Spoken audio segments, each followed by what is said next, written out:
chords make equal angles at subtend. हाँ, equal chords subtend equal angles at the center.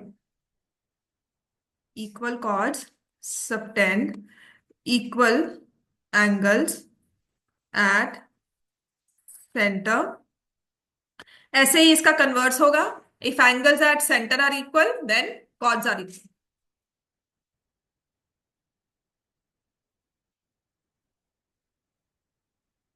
If angles are equal, state करने आ सकते हैं. ये prove इनके ऐसे नहीं है ना, then chords are also equal. अच्छा, ये कॉर्ड्स की बात भी होती है, आर्क्स की बात भी होती है. ठीक है, इसमें जो मेन आएगी ना थ्योरम, देखो बाकी तो अगर स्टेटमेंट है तो आपको वैसे ही याद करनी है जैसे लिखा हुआ है बुक में, राइट. उसमें बहुत ये नहीं होता कि हमने टू द टी, एक होता है ना डेफिनेशन है, वैसा ही है. तो थ्योरम में हमारे मैथ्स में तो आई थिंक ये चलता है, if I can move one word here and there, कोई इतना उस पर बॉदर नहीं करता कि आपने प्रॉपर वर्ड बाय वर्ड लिखा है. ठीक है. So perpendicular from centre bisect the chord. सिर्फ कृष्ण और जैसे रह गए.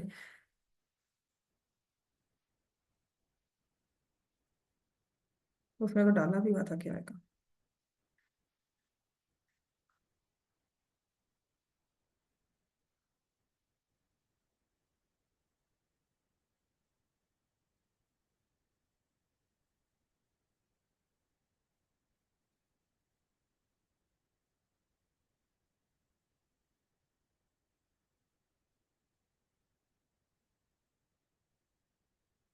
ठीक है. Then centre and mid point of chord is perpendicular, है ना, मेक्स अ परपेंडिकुलर, ये हो जाएगा यार. Then equal chords are equidistant from the centre. Equal chords are equidistant from center, and if distances are equal, then chords are equal. If distances are equal, then chords are also equal. अगर distance equal है तो chords भी equal. तो ये सब हमने rules किए थे, है ना. और मैंने आपको क्या करवाया था इसमें. Only one. हाँ, one and only one circle can be drawn passing through one and only one circle can be drawn passing through three non-collinear points. ठीक है. अभी तो इसकी मेन वाली थ्योरम्स जो बहुत यूज होने वाली थ्योरम्स है वो तो आनी है अभी नेक्स्ट वाली एक्सरसाइज से पहले. लेकिन अभी हम करेंगे question number exercise 9.2 question number 1. हमने 2 3 4 किया था इसका, है ना. तो क्वेश्चन नंबर 1 ऐसा कुछ हम कर भी चुके हैं. ठीक है ना, मैंने आपको करवाया था टू सर्कल्स इंटरसेक्ट. तो ये नंबर्स के साथ दिया हुआ है इसमें. ठीक है, इसमें नंबर्स लिखे हुए हैं. इफ टू सर्कल्स इंटरसेक्ट, उनके रेडियस मेंशन किए गए हैं. हमें बुक लेकर आई है ना. उसकी रेडियस हमें मेंशन की हुई है. ठीक है. तुम्हारे स्कूल में ना लास्ट ईयर इसके नंबर चेंज करवाए थे 3 4. ठीक है.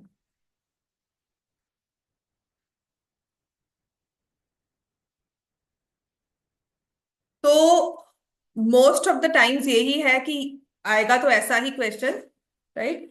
चेंज करने का मतलब है कि बहुत सारी चीजें चेंज होती है. बाकी आप बेसिक आइडिया को फॉलो करो जो मैं कह रही हूँ.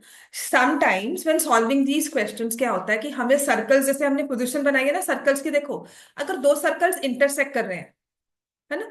अब देखो ये इसका सेंटर है, तो समटाइम्स सर्कल्स की रेडियस या डायामीटर या ऐसे नंबर्स होते हैं कि अगर हम दूसरा सर्कल ड्रॉ कर रहे हैं ना वो सेंटर से पास कर रहा है. ठीक है ना, उसकी रेडियस जो है, उसका जो सरकमफ्रेंस है वो सेंटर से पास करता हुआ जा रहा है, या सेंटर उसके अंदर है, कुछ इस तरह से पोजीशन होती है. या फिर वो ऐसे है कि दोनों के सेंटर्स दूसरे सर्कल के बाहर है, इसने सेंटर को अंदर ले लिया, बड़े वाले सर्कल ने पहले वाले के सेंटर को अंदर ले लिया, सेंटर ऊपर आ गया, सेंटर यहां आ गया. अब विदाउट कंस्ट्रक्शन आप बताओ कैसे पता होगा आपको, है ना. अगर आप एक्चुअल में कंस्ट्रक्शन नहीं करते कि मुझे डिस्टेंस बिटवीन, जैसे कि मैंने एक सर्कल ड्रॉ किया, अब मैं कहती हूँ कि आपने दूसरा सर्कल ड्रॉ करना है ऐसा कि उसका अगर सेंटर ओ है ना, यहां पर उसका सेंटर जो है ना, इनके बीच का डिस्टेंस ना आपको 6 सेंटीमीटर रखना है। इसकी रेडियस 3 सेंटीमीटर है, दूसरे वाले की रेडियस मैं कह रही हूं ले लो 4 सेंटीमीटर। तो आपको कैसे, आपको बस एक आइडिया लगाना होता है कि ये ऐसे पास करके जाएगा, है ना।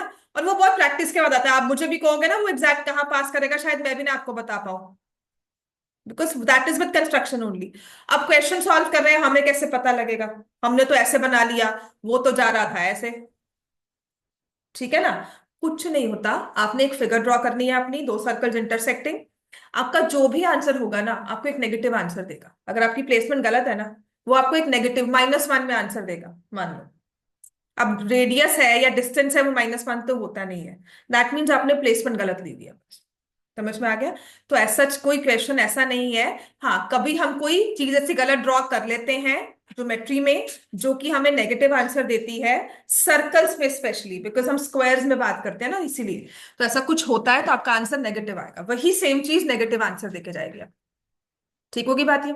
अब आते हैं, यहां पर लिखा है 2 circles of radii 5 and 3 intersect at 2 points, distance between their centers is 4। तो एक की रेडियस 5, एक की रेडियस 3। ठीक है। दे उनके सेंटर्स का distance is, OP is 4 centimetre. इस वाले की रेडियस को मैंने 5 ले लिया। ठीक है। लेंथ ऑफ कॉमन कॉर्ड निकालना है, तो जहां इंटरसेक्शन पॉइंट्स हैं उनको ज्वाइन करेंगे तो कॉमन कॉर्ड बनेगी। ठीक है ना। अब ये सेंटर भी ऐसे जाएगा, कॉमन कॉर्ड ऐसे गई है ना, परपेंडिकुलर तो होना ही है ऐसे। तो this centre P should also go little tilt, हमने नहीं बनाया। क्लियर हो गया ना। ये चीजें जो होती है ना, ये कंस्ट्रक्शन में होती हैं। प्लस इसे हम लिखते हैं figure is not as per scale. कई बार आपने देखा होगा लिखा जाता है figure not drawn as per scale, उसका मतलब ये होता है कि मैंने उसमें एग्जैक्ट नहीं लिया है। अगर वो परपेंडिकुलर नहीं दिख रहा तो हो सकता है वो ना दिखे, पर वो है। ठीक होगी बात ये। तो मुझे पता है एपी जो डिस्टेंस है that is 5 centimetre, and O A distance जो है that is 3 centimetre. O A distance जो है वो 3 सेंटीमीटर है। तो find the length of common chord, वो हमें ए बी की लेंथ निकालनी है। अच्छा, कृषभ का आइडिया है, वो क्यों नहीं आ रहा? और जैसे, नो मैम। ओके, तुम तो सोए उठे हो अभी, है ना। Yes ma'am. हम्म। समझ में आ रहा है, मेरी आवाज सुन रही है कि नींद में हो अभी, कि मैम सपने में सुन चल रही रहे है। हो? सुन सुन रही रही है, है। सपने सपने में चल रहे हैं मुझे लगता है ना। चलो, तो हमारे पास दो सर्कल्स दिए हैं intersecting at point A and B. A B is the common chord, उसकी लेंथ निकालनी है। राइट। तो ये जो पॉइंट है इसको मैं एम दे देती हूँ। अच्छा, ये चीज ना आप अपने टीचर से पूछोगे that whether to prove it, और it will be, we can use it directly in this question, कि जो हमारा ओपी है it will bisect A B, and OP is perpendicular to A B. ये मैंने आपको पीछे वाले क्वेश्चन में करवाया था, है ना। काइट बनती है ये फिगर, लॉन्गर डायगोनल बाइसेक्ट से शॉर्टर डायगोनल, ये हमने किया था, है ना। तो आपने क्या करना है, यहां पर है OP bisect A B, and OP is perpendicular to A B at M. ठीक है। तो एम मिड पॉइंट है, तो A M is equal to B M हो गया, और यहाँ पे 90 डिग्री का एंगल बन रहा है। ये आपको प्रूव करना आता है, मैं 2 बार करवा चुकी हूँ ये। ठीक है ना। क्वेश्चन नंबर 5 में फिर से होगा। क्वेश्चन नंबर 5 में ये चीज फिर से सॉल्व होगी। समझ में आ गया, उसमें एक सिंगल सर्कल की बात की जाएगी। OP bisects A B, OP is perpendicular to A B at M, A M is equal to B M आ गया। O A is 3 centimetre, AP is 5 centimetre, and OP is 4 centimetre.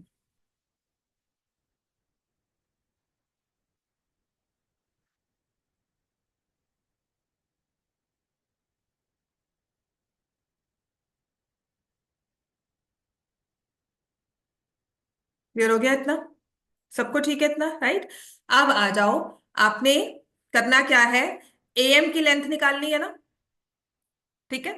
तो अगर मैं late O M को अगर मैं x ले लेती हूं, देखो ये मेरे पास बन गया, this is 3, this is 5, O M जो है वो, ओपी जो है वो 4 है। तो अगर ओ एम को मैंने एक्स लिया तो पीएम की लेंथ कितनी हो गई? ओपी टोटल कितना था?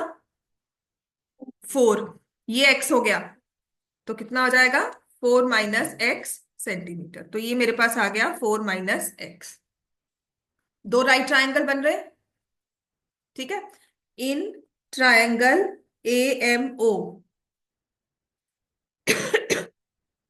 ये मैं पाइथागोरस से करवा रही हूँ, दूसरा वे भी करवाऊंगी जो मैंने पहले भी करवाया था। इन ट्रायंगल ए एम ओ, ठीक है। तो मेरे पास आ जाएगा A O square is equal to A M square plus O M square. A O 3 का स्क्वायर, ए एम नहीं पता, ओ एम एक्स का स्क्वायर। तो ए एम की वैल्यू आ गई, ए एम स्क्वायर की वैल्यू आ गई 9 - x स्क्वायर। ठीक है, मैंने पाइथागोरस के हिसाब से दो ट्रायंगल्स लिए, दोनों में पाइथागोरस थ्योरम लगानी है। फिर दूसरा ट्रायंगल कौन सा होगा बता सकते हो?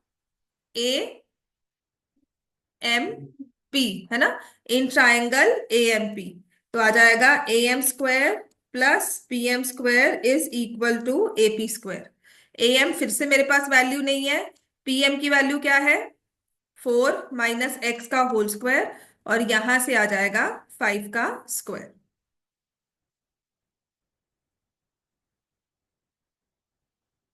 ठीक है ना।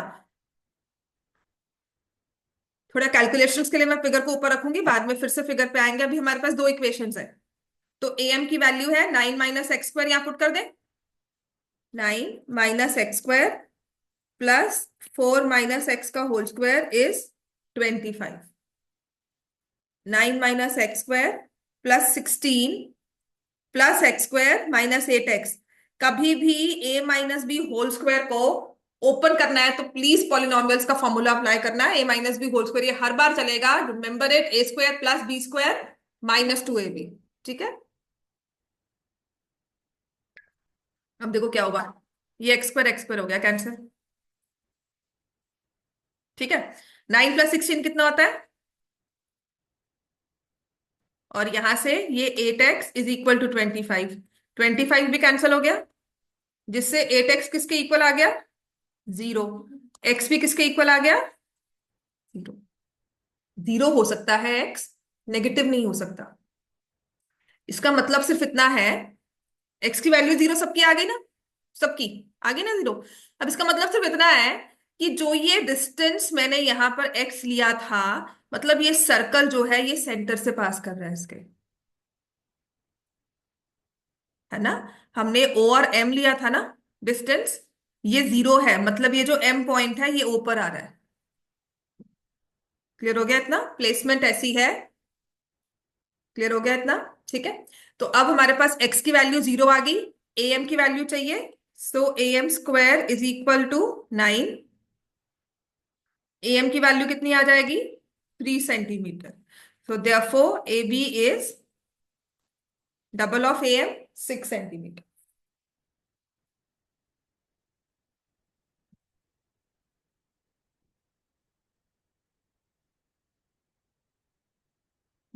वैसे आपके ना इसकी प्रूफ में लिखा हुआ है, first show that line joining centres is perpendicular to radius and the common chord is the diameter of the smaller circle.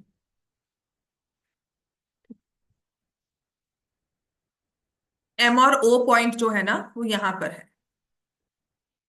ये कुछ सर्कल ऐसा बना है, ये आपने सर्कल ड्रॉ किया लाइक दिस इज ओ। दूसरा सर्कल कुछ अगर जैसे भी इसकी प्लेसमेंट रखोगे कुछ इस तरह से है। ठीक है, जो दूसरा सर्कल है with centre P, it will move like. समझ में आ गया? बढ़िया। ठीक है ना। अगर आपने इसको, इस वाले सर्कल को थोड़ा सा ऐसे लिया होता, ठीक है ना, तो आंसर नेगेटिव में आता और कुछ नहीं होता। समझ में आ गई बात ये?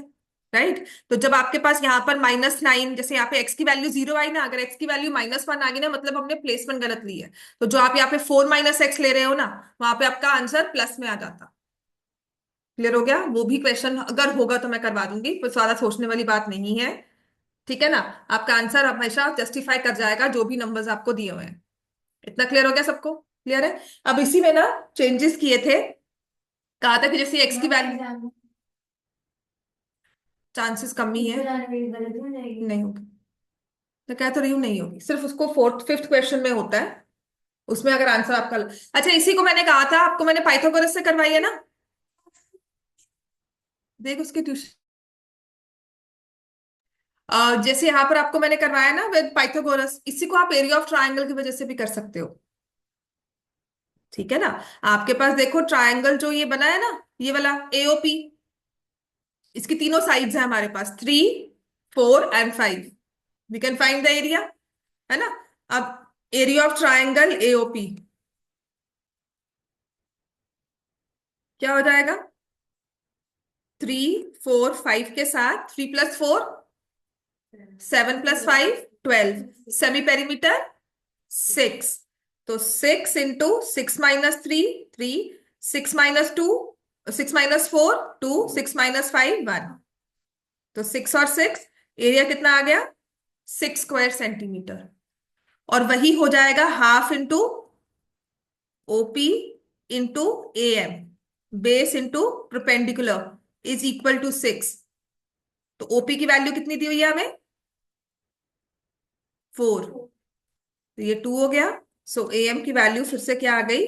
3 सेंटीमीटर। ये क्वेश्चन क्योंकि हमारी वैल्यूज बिल्कुल सही है, इसीलिए क्वेश्चन जस्टिफाई करता है। जैसे मर्जी निकालोगे आंसर सेम आएगा। अगर दो आंसर आते हैं इसका मतलब हमारी वैल्यूज रैंडमली कुछ भी ले ली मैंने, सोच कर नहीं ली हुई कि मैंने आपको सर्कल्स बनाए तो डिस्टेंस बिटवीन सेंटर सही नहीं लिया मैंने। क्लियर हो गया इतना?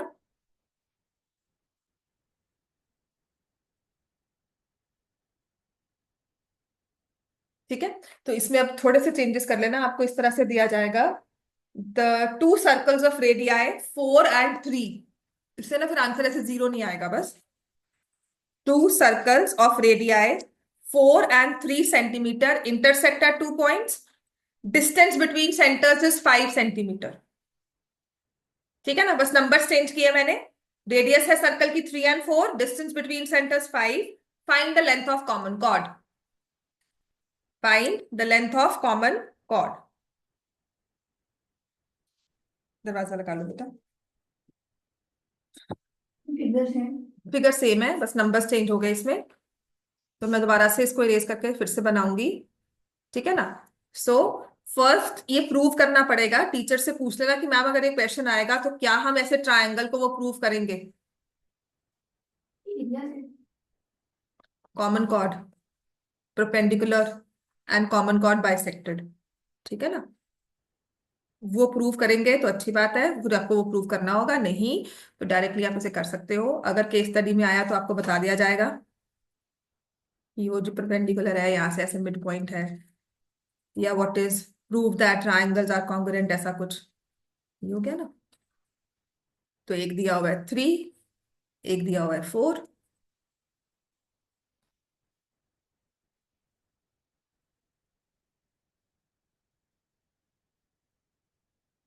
और ओपी दिया हुआ है 5 सेंटीमीटर।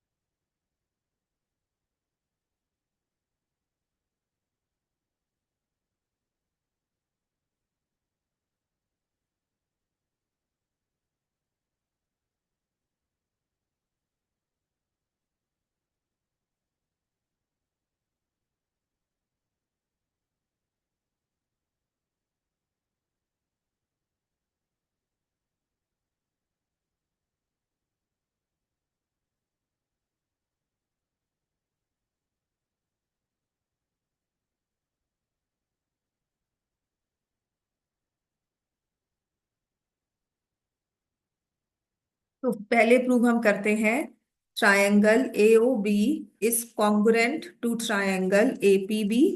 ये होता है SSS से, जिससे ये ना 3 स्टेप्स आप याद रख लेना।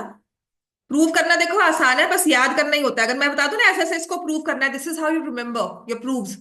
एक्चुअल प्रूफ तो समझ में आती बात है। तो इससे आप प्रूव करते हो angle 1 equal to angle 2 CPCT।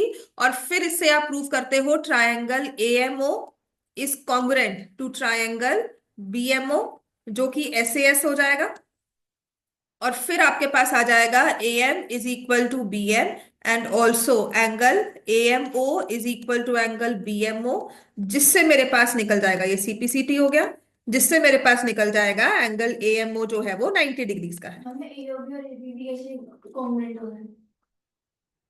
AOE, हमें तो रेडियस सॉरी, करना है। AOP, AOP and BOP, AOP, ठीक है ना, एंड BOP,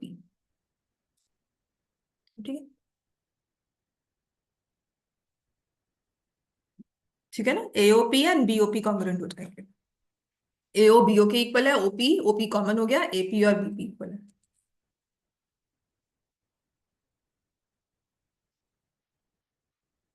अब हम क्या करेंगे, AO दिया हुआ है 3 सेंटीमीटर, AP दिया हुआ है 4 सेंटीमीटर, OP दिया हुआ है 5 centimetre. So area of triangle AOP, क्योंकि 3 4 5 है तो हीरोन्स भी लगा सकते हो, half into base into height से भी आ जाएगा, which is 6 square centimetre. Also area of triangle AOP is half into AM into OP, half into AM OP, हमने which एक is, ही कॉन्ग्रुएंसी से प्रूव ना, जैसे हमने दो पार्ट्स में लिया। yeah, ये हमने पहले एंगल 1 इक्वल टू एंगल 2 किया, तुम उसके बाद हमने ट्रायंगल, किया। ये 90 डिग्री तुम्हें नहीं दिया होगा, अब बताओ। हाँ, ये नहीं दिया हुआ। हाँ। जो ट्रायंगल हमारा ये वाला है एएमओ और बीएमओ है, हम्म। उसको हम कॉन्ग्रुएंट कर सकते हैं। कैसे? एक तो 3 सेंटीमीटर रेडियस, हम्म। एक कॉमन साइड, हम्म। और आइसोसेलेस ट्रायंगल प्रॉपर्टी से एंगल आ जाएगा। अगर पूरे ट्रायंगल में देखें तो आइसोसेलेस ट्रायंगल प्रॉपर्टी लग रही है, तो हाँ, लगा सकते हो एंगल आ बिल्कुल। जाएगा। हाँ बिल्कुल लगा सकते हो। मैम यहाँ पे 4 की जगह 5 नहीं होगा? यहाँ पे 5 हो, ठीक।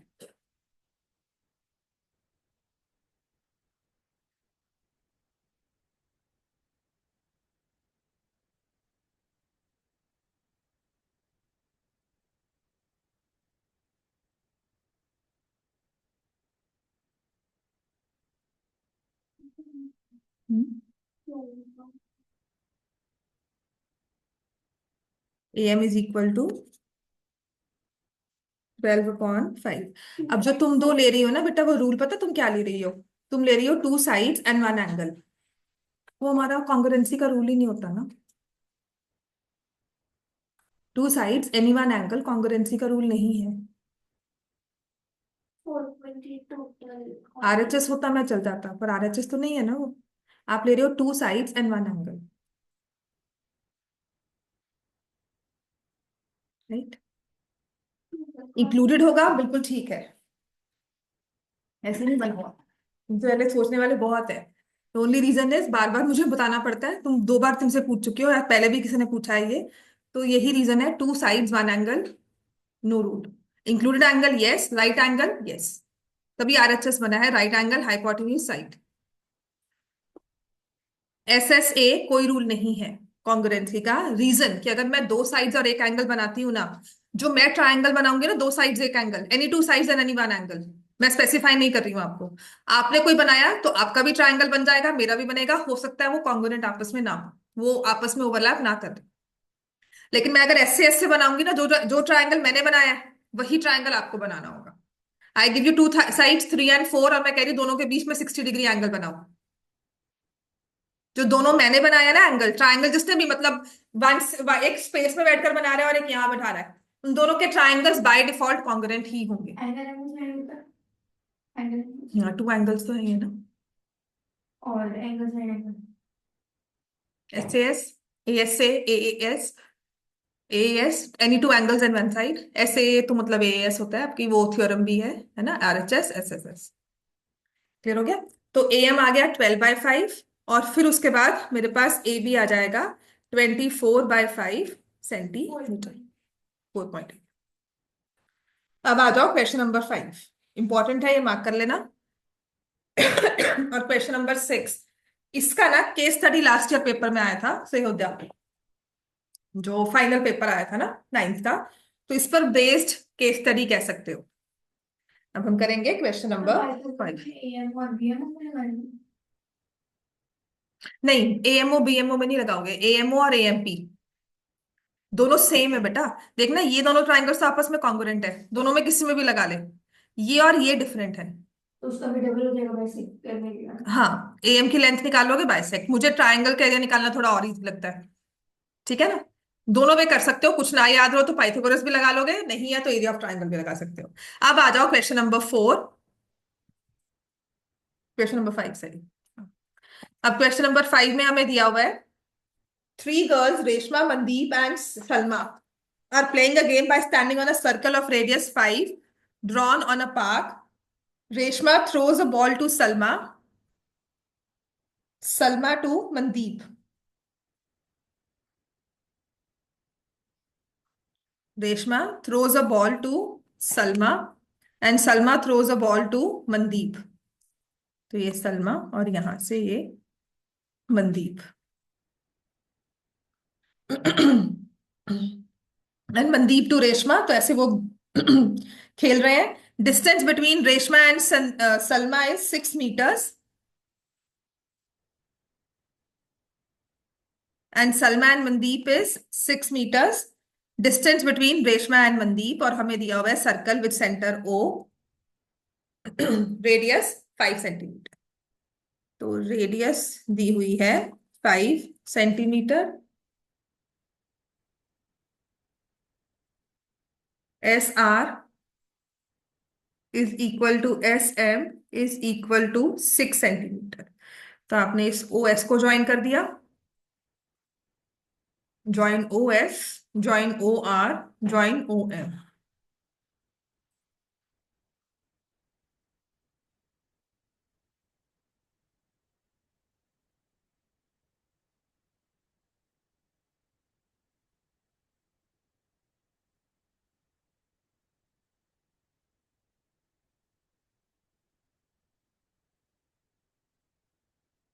बिल्कुल सेम वे में क्वेश्चन पहले करवाया हुआ है।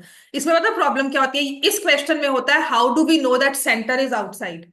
मैंने वो सेंटर 5 मीटर होगा, हाउ डू वी नो, मैंने जो बनाई है फिगर, सेंटर को मैंने देखो दोनों कॉर्ड्स आर और एम से बाहर रखा है। आप अंदर भी रख सकती हो, you could have drawn this figure like this also, है ना। अब क्योंकि इतना पढ़ा चुके हैं ना, तो एक्सपीरियंस पता होता है कि नहीं जी आंसर ऐसे ही आना है। आपको टीचर ने भी ऐसे ही ड्रॉ किया होगा, पर ऐसे भी ड्रॉ कर सकते हो। किसने कहा है, मुझे क्या पता कैसे है, बस इसमें क्या होगा, आपका आंसर जो है ना वो थोड़ा सा अलग आएगा, थोड़ा सा नहीं, माइनस में आएगा। इसका मतलब जो रेडियस है ये लाइन को ऊपर उठना है, this line should go upwards, ऐसे जाएगी। समझ में आ गया, ट्रायंगल को शिफ्ट होकर सेंटर से यहां जाना है। ये फिगर बिल्कुल ऐसे बन सकती है, लेकिन आपका आंसर मैच नहीं करेगा, जो हम आंसर निकालना चाहते हैं नेगेटिव आएगा, मतलब सॉल्व होगी प्रॉपर इक्वेशन, आपका आंसर बस माइनस में आएगा, जो प्लस में आ रहा है ना वो माइनस में आ जाएगा, वही सेम नंबर माइनस में आएगा। समझ में आ गया, तो this is when we realise कि हमने अपनी फिगर को एज पर क्वेश्चन नहीं बनाया, राइट। तो एक ही इकलौता क्वेश्चन है, इसको रट्टा ही मारना है कि इसकी फिगर ऐसे ही बनेगी, वरना फिगर बना के दी जाती है, दिस इज 5 meters, ये भी 5 meters। तो पहली चीज तो हमारे पास यही आएगी, triangle R O S is congruent to triangle, R O S लिखा है तो M O S, S S S हो गया। कर लोगे ना proof, R O S M O S congruency, R S is equal to S M, R O is equal to O M, O S equal to O S. देखो 3 बार करवा चुकी हूँ ये चीज, है ना। मैं रिपीट तक क्यों नहीं करवाती हूँ, क्योंकि फिर हम मुद्दे से भटक जाते हैं कि हमें तो लेंथ निकालनी है, हम प्रूविंग में लग गए। तो पहली चीज ये आएगी, उसके साथ फिर हम क्या लेंगे, this angle 1 is equal to angle 2, और फिर उससे I take this point as P, ले लो इसको, ये वाला पॉइंट, है ना। तो मेरे पास आ जाएगा उससे triangle R S P is congruent to triangle M S P. ये हो जाता है एस ए एस, जिससे हम ले लेते हैं R P is equal to M P and also S P is perpendicular to R M. ठीक है, ये एंगल 90 डिग्री आ जाता है। ये 3 बार करवा चुकी हूँ, फर्स्ट क्वेश्चन में भी प्रूव किया हमने, पहले भी ऐसा क्वेश्चन करवाया था क्लास में, और अब फिर से। समझ में आ गया बच्चे सबको? Triangle ROS triangle MOS congruent है, जिससे हमने एंगल लेने हैं। उन एंगल्स के बाद हमने जहां पर वो कॉमन पॉइंट पी बन रहा है ना, इंटरसेक्शन पॉइंट आपस में, उसे लेना है और उन्हें हमने कॉन्ग्रुएंट प्रूव कर देना है। तो जिससे मेरे पास आ जाएगा, जो हमारी लेंथ निकालनी है वो 2 हिस्सों में डिवाइड हो गई, 2 इक्वल पार्ट्स, और वहां पे परपेंडिकुलर बन गया। अब वही चीज, एक ट्राइंगल पकड़ना है जिसकी तीनों साइड्स पता हो। ओएस की लेंथ पता है हमें 5, OMS 5, SMS 6। So area of triangle SOM, जिसकी साइड्स है 6, 5 एंड 5। एक तो निकालोगे हीरोन्स, और वो इक्वल है half into OS into PM। Pythagoras इसमें भी लगेगा, बिल्कुल लग सकता है, ठीक है। लेकिन अगर आप एरिया ऑफ ट्राइंगल से निकालते हो तो सबसे इजी रहेगा। हमें रेडियस कितना है 5। और हमें एसपी की लेंथ पता है, पाइथागोरस कैसे लगता है? एक को x लेंगे बेटा, इसको x ले लोगे, ये 5 माइनस एक्स हो जाएगा, PM कॉमन रखोगे दोनों में। ये वाला ट्राइंगल लिया, PM स्क्वायर इज 6 स्क्वायर। ये आंसर वही 9.6 में कुछ आएगा, देख। हाँ, 25, 12.5 आ रहा आंसर। मेरे पास 9.6 आता है शायद, देखती हूँ। एरिया कितना आता है? एरिया एरिया 8 आ रहा है, हाँ एरिया तो 8 है, देख बेटा। सेमी पेरीमीटर 8 आ गया ना। हाँ, तो 8 - 2 और 3 और 3, हाँ। इसका स्क्वायर रूट करोगे तो एरिया 12 आ जाएगा। ये 16 हो गया ना, 16 का 4 और यहाँ से 3, 12 आ गया। हाफ इंटू OS इज 5, और PM की लेंथ हमें निकालनी है, तो 24/5 आया, 48/5। 9.2 है ना, नहीं 9.6, 48 है। समझ में आ गया बेटा? अब ऐसे ही तुम देख, यहाँ पे PM स्क्वायर निकालोगी, 5 स्क्वायर माइनस एक्स स्क्वायर, दोनों को इक्वेट कर देते हैं, एक्स की वैल्यू आ जाएगी, उससे फिर तुम PM निकालते हो। तो ये डायरेक्ट आपको PM की वैल्यू देता है एरिया ऑफ ट्राइंगल, तभी उसको थोड़ा इजी मान लेते हैं। समझ में आ गया इतना सबको? ठीक है ना। तो अब हमारे पास PM की length using area of triangle will be 24/5 metres, जिससे मैं निकालूंगी RM की length will be 48/5 metres, which is equal to 9.6 metres. तो distance between Reshma and Mandeep is 9.6 metres.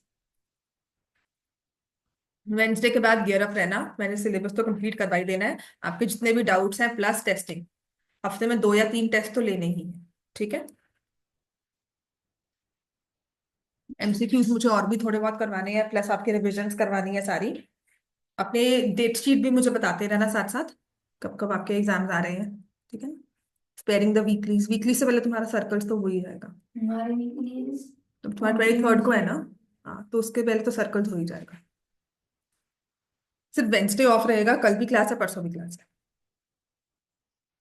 6th question करेंगे इसके बाद। अब ये एक्सरसाइज पूरी हो गई ना, नेक्स्ट एक्सरसाइज, इसमें थ्योरम है प्लस रूल्स हैं एक दो और इंपॉर्टेंट वाले। इसके ना पहले आपके 5-6 क्वेश्चंस तो बहुत ही आसान है, इसके सारे क्वेश्चंस वैसे आसान है, बहुत कोई मुश्किल वाला क्वेश्चन नहीं है प्रूविंग में, ठीक है ना। एक होता है ना कि बहुत ही लंबे लंबे प्रूफ है। इनफैक्ट अगर क्वेश्चन नंबर 9 देख रहे हो ना, जितना कॉम्प्लिकेटेड क्वेश्चन है उतना इजीली सॉल्व होता है, 2 स्टेप्स के आंसर है सबके। समझ में आ गया? बस नई चीज है, और लास्ट में होती है ना, तो प्रैक्टिस सबसे कम इस चैप्टर की होती है, क्योंकि मैंने सर्कल्स अभी करवा दिया। मैं पिछले रिवीजन स्टार्ट करवाऊंगी, फिर सर्कल्स, है ना, क्योंकि अभी तो करवाया है। एक दो टेस्ट लूंगी। जैन में क्या होगा, जितना फ्रीक्वेंटली आपने बाकी सिलेबस किया है ना, उतना ये नहीं होगा। हद से अब 2 बार कर लोगे। बाकी सिलेबस आप 3 बार करके आ चुके हो, ट्रायंगल्स हो गया, वो सब हो गया, क्वाड्रिलेटरल्स भी 1-2 बार रिवाइज हो जाता है। That is why this chapter is in that difficult वाली कैटेगरी वाला फॉर्मेट, की नहीं हुआ, समझ नहीं आया, मुश्किल लग रहा है। सिर्फ रिविजन है और कुछ नहीं है। क्वेश्चंस भी इजी है, रूल्स भी याद कर लो, वही सब अप्लाई होते हैं, पता लग जाता है कि अब यही अप्लाई होगा। ठीक है ना? बिकॉज मैंने आपको कहा था इक्वल कॉर्ड्स दी है, तो अब क्या करोगे? Equidistant from centre, angles are equal, right? हो गया ये। अब करें क्वेश्चन नंबर 6। क्या हो गया तुम? क्वेश्चन में आंसर दिया। अच्छा, करवा दूंगी मैं। मुझे क्वेश्चन नंबर 6 करवाने दे, मुझे बताना, मैं तुम्हें कर। A circular park of radius 20 is situated in a colony. 3 boys, Ankur, Said, and David, are sitting at equal distance on its boundary, each having a toy telephone in his hand to talk to each other. Find the length of string of each phone. एक circle है जिसका diameter radius दिया हुआ है 20 metres. Radius of circle is 20 metres, और 3 boys हमें कहा हुआ है बाउंड्री पे बैठे हुए हैं, और इन सबका डिस्टेंस इक्वल है एक दूसरे से। जितने डिस्टेंस पर अंकुर और सईद है, उतने ही डिस्टेंस पर सईद और डेविड है, उतने ही डिस्टेंस पर अंकुर एंड डेविड है। All 3 of them are equidistant. ठीक हो गया? तो ट्रायंगल एएसडी के बारे में मैं क्या बता सकती हूँ? Triangle ASD is equilateral triangle.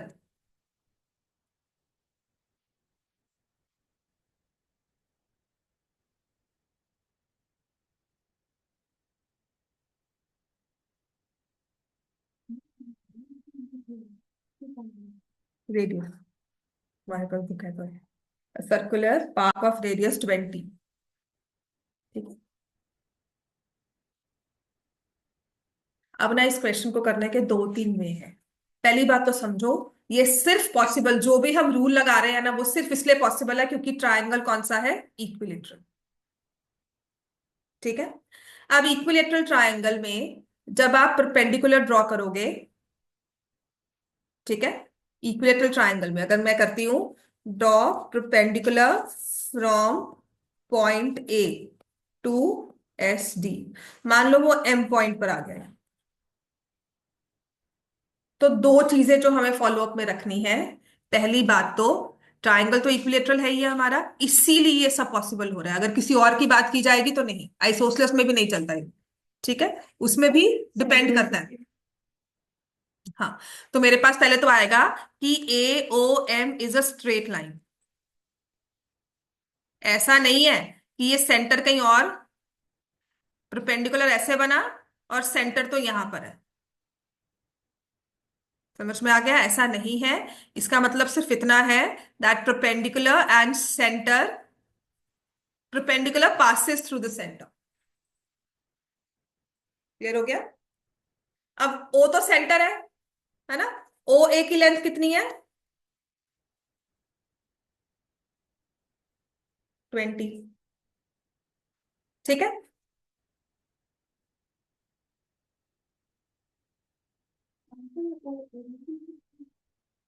तो मैम कैसे 20 हो सकता है? वो रेडियस थोड़ी है, रेडियस से कम है ना। ठीक होगी बात है। दूसरी चीज, अब अगर मैंने परपेंडिकुलर ड्रॉ किया है और ट्रायंगल इक्विलेटरल है, तो आपको पता है M is the mid point of S D, and M is the mid point of S D. A S निकालना है, साइड ऑफ ट्रायंगल।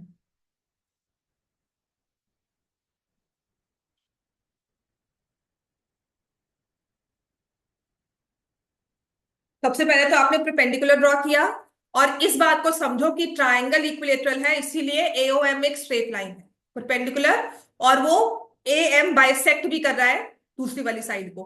ठीक है ना? तो एस एम और एम डी इक्वल आ गए। क्लियर हो गया इतना सबको? है ना? अब इस ट्रायंगल में हम लगाते हैं, या तो पाइथागोरस थ्योरम लगा लो, ट्राइंगल है equilateral, let A S is equal to A metres. तो एस एम जो है मेरे पास हो जाएगा A/2 मीटर्स।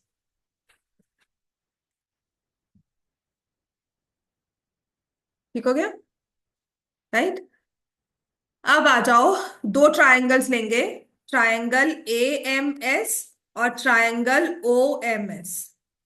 दोनों में पाइथागोरस थ्योरम लगानी है।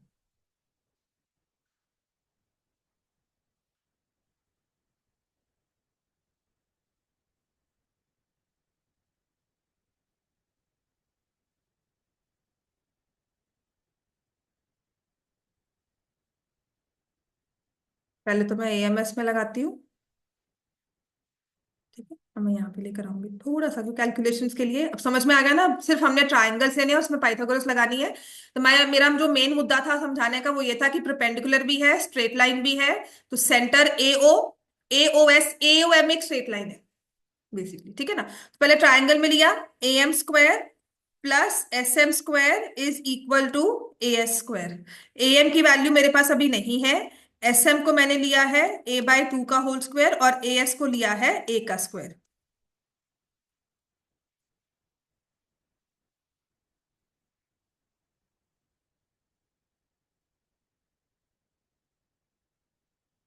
यहां तक कुछ नहीं समझ में आया तो बताओ कैलकुलेशंस में। पाइथागोरस लगाया, AM लिखा,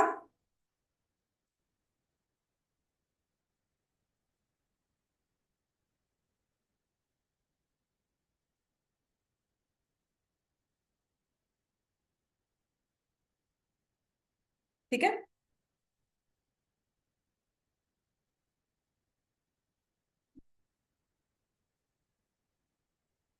अब आ जाओ triangle OMS। OM²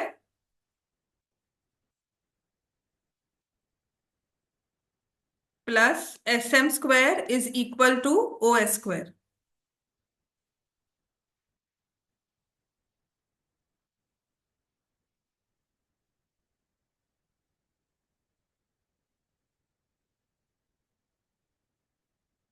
OM² SM कितना हो जाएगा हमारे पास, A/2 का होल स्क्वायर, और यहां से कितना आ गया ये 20 का स्क्वायर।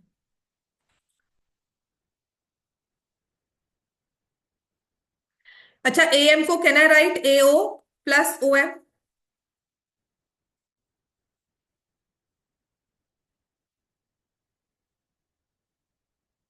है ना। स्प्लिट कर सकती हूँ ना 20 + OM, और यहां से मेरे पास OM की वैल्यू आ जाएगी। क्या आ जाएगी, √3/2 -20, √3A/2 -20। तो यहां पर मैं पुट कर दूंगी √3/2A -20 का whole square, A² / 4 is equal to 400। ये क्वेश्चन एक बार में नहीं समझ में आता, इसको 3 4 5 6 बार जितनी बार कर सकते हो कर लेना। हर बार इसका एक रूल ही है। इसका एक शॉर्टकट और बता दूंगी, समटाइम्स क्वेश्चंस में टीचर्स में वो एक्सेप्ट करते हैं, और जो लास्ट ईयर केस स्टडी में आया भी था कि वो चीज यूज करनी है, ठीक है। तो ये आ जाएगा 3A² / 4 plus 400 -2 × √3/2A × 20 plus A² / 4 is 400। ये 400 पहले तो कैंसिल हो गया। अब ये 3A² / 4 और A² / 4 को ऐड करोगे, A² ही बन जाएगा, माइनस ये कैंसिल हो गया, 20 √3A = 0। A कॉमन लिया, A -20 √3 = 0। तो जिससे मेरे पास A की वैल्यू आ जाएगी 20 √3, और वही साइड है ट्राइंगल की, ठीक है। कुछ नहीं करना है, दो राइट ट्राइंगल लेने हैं, इक्विलेटरल ट्राइंगल है। ट्राइंगल में आपकी एक साइड ए हो गई, तो दूसरी साइड ले रहे हो वो हाफ है और एक परपेंडिकुलर है। दो बार पाइथागोरस लगाओगे, वैल्यूज को पुट करोगे, फिर उसके बाद आपके पास आएगा आंसर। ठीक है। अब जो इसका शॉर्टकट है और जो टीचर्स कभी कभी स्कूल में सिखा भी देती हैं और जो लास्ट ईयर केस स्टडी में भी आया था। क्लियर हो गया इतना? इक्विलेटरल ट्रायंगल का एरिया निकालना तो हमें आता है ना, है ना? सबने कर लिया ना ये वाला 20 तक? तो ये क्योंकि इक्विलेटरल ट्रायंगल है इसीलिए इसमें रूल लगा। ठीक है। तो यहां पर क्या होगा, AO ratio OM is 2:1 because the triangle is equilateral. AM ratio OM 2:1 की रेशियो होती है। ठीक है। क्योंकि ट्रायंगल में जो सेंटर है, जो यहां पर पॉइंट है, इसको हम सेंट्रॉइड भी कह सकते हैं। Centroid is intersection point of medians. Point of medians of a triangle. Centroid is intersection point of medians of a triangle. Centroid is intersection point of medians of a triangle. ठीक है। तो AO जो है ना, that is 2/3 of AM। एक की value क्या आई थी? 20√3। और OM की वैल्यू है 1/3 ऑफ AM। और क्योंकि AM जो है वो ऑल्टीट्यूड है, AM of a triangle is √3/2 of side. ये समझ में नहीं आता है, इसको बस लिख लो भी फिलहाल के लिए। डिटेल में मैं फिर से करवा दूंगी इसको आपको, बट फिलहाल के लिए लिख लो बस सब। ठीक है। Just as a reference purpose. इतना क्लियर हो गया? ये समझ नहीं आएगा जो मैं लिखवा रही हूँ because it's mix of 2-3 things. पहले तो ट्राइंगल के सारे जो ये हिस्से होते हैं, परपेंडिकुलर बाइसेक्टर्स क्या होते हैं, मीडियंस क्या होते हैं, एंगल बाइसेक्टर्स क्या है, वो समझाऊंगी। फिर इक्विलेटरल ट्राइंगल में इन सबका रोल क्या हुआ, राइट? देखो, ट्राइंगल में ड्रॉ होता है, समझ में आ गया? इतना लिखा ना हमने, बस इतना भी लिखना है हमने। अब एक ट्राइंगल कोई भी जब हम लेते हैं तो उसमें एक होता है ऑल्टीट्यूड और एक होता है median. Now if I take this triangle, मान लो ऑल्टीट्यूड तो आप ऐसे ड्रॉ करोगे क्या, on the face of it अगर मैंने ये ऑल्टीट्यूड बनाया है तो क्या आप कहोगे D मिड पॉइंट है BC का? तो जो मैं मीडियन ड्रॉ करती हूं मिड पॉइंट पे आएगा ना, तो जो मिड पॉइंट पे आता है उसको बोलते हैं मीडियन, जो परपेंडिकुलर होता है वो होता है ऑल्टीट्यूड। ठीक हो गया? किसी भी ट्रायंगल में ना 3-4 चीजें ऐसे ड्रॉ होती है। एक होता है एंगल बाइसेक्टर, वो तो पता ही है कि एंगल को बाइसेक्ट करना है। तो there are 4 lines which were drawn in a triangle. एक होता है ऑल्टीट्यूड, एक होता है मीडियन, और एक होता है एंगल बाइसेक्टर। एंगल बाइसेक्टर तो वी ऑल अंडरस्टैंड। एक ट्रायंगल के 3 साइड्स, 3 ऑल्टीट्यूड्स ड्रॉ हुए। एक ट्रायंगल के 3 साइड्स, 3 मीडियंस ड्रॉ हुए, 3 एंगल बाइसेक्टर्स। और एक चीज होती है परपेंडिकुलर बाइसेक्टर्स। किसी भी लाइन सेगमेंट का परपेंडिकुलर बाइसेक्टर ड्रॉ करते हो, ऐसी ट्रायंगल के में ना 3 साइड्स का परपेंडिकुलर बाइसेक्टर ड्रॉ होता है। इन तीनों में और इसमें क्या फर्क है? Perpendicular bisector need not start from the centre. क्यों? मुझे यहां पर मिड पॉइंट पर परपेंडिकुलर ड्रॉ करना है, तो वो वर्टेक्स से स्टार्ट होगा। ये तीनों तो वर्टेक्स से स्टार्ट होते ही हैं। ये परपेंडिकुलर बाइसेक्टर बस मिड पॉइंट पे परपेंडिकुलर ड्रॉ किया हमने, मोर देन हाफ लेकर। समझ में आ गई बात? ये अब ये जब 3 चीजें बनती हैं, 3 ऑल्टीट्यूड्स है, तीनों के तीनों एक ही पॉइंट पे इंटरसेक्ट करते हैं, उससे बोलते हैं, लिख लेना इस चीज को, ortho centre. Back in 9th and 10th these questions were in syllabus. ये हमें कंस्ट्रक्शंस में सिखाए जाते थे कि ऑल्टीट्यूड्स के जो इंटरसेक्शन पॉइंट है वो एक ही होगा। आप कोई भी ट्रायंगल लो, तीनों ऑल्टीट्यूड्स ड्रॉ करना, तीनों एक ही पॉइंट पे इंटरसेक्ट करेंगे, उसे बोलते हैं ऑर्थो सेंटर। मीडियंस को बोलते हैं सेंट्रॉइड। सेंट्रॉइड बहुत जरूरी है, नेक्स्ट ईयर फिर से सिलेबस में आएगा। मीडियन के इंटरसेक्शन पॉइंट को, ये मैं इंटरसेक्शन पॉइंट लिख रही हूं उनका, ये चीज कोई नहीं बताएगा। लेकिन लास्ट ईयर ना सयोध्या ने 1 नंबर का क्वेश्चन दे दिया था कि नहीं जी, तो मुझे पता होना चाहिए सेंट्रॉइड 2:1 की रेशियो होती है, जबकि बुक में कहीं नहीं मेंशन किया होगा। कोई प्रूफ नहीं है। वी हैड अ थ्योरम जिससे प्रॉपर प्रूफ करते थे कि सेंट्रॉइड 2:1 की रेशियो में डिवाइड करता है। ठीक होगी बात? ये एंगल बाइसेक्टर्स को बोलते हैं इंटरसेक्शन पॉइंट को इन सेंटर। एंगल बाइसेक्टर के इंटरसेक्शन पॉइंट्स को बोलते हैं इंसेंटर, और परपेंडिकुलर बाइसेक्टर्स के इंटरसेक्शन पॉइंट को बोलते हैं circumcentre. Perpendicular from centre, perpendicular from centre bisects the chord, है ना। ट्रायंगल की साइड, ट्रायंगल की साइड सर्कल का क्या बनती है, कॉर्ड। तो इसीलिए जब हमने ट्रायंगल ड्रॉ किया और उसके बाहर सर्कल बनाया तो वहां से बनता है circumcentre, because perpendicular from centre bisects the chord, और ये सरकम रेडियस होती ठीक है, अभी चले काश में लगे चले। है। ठीक है,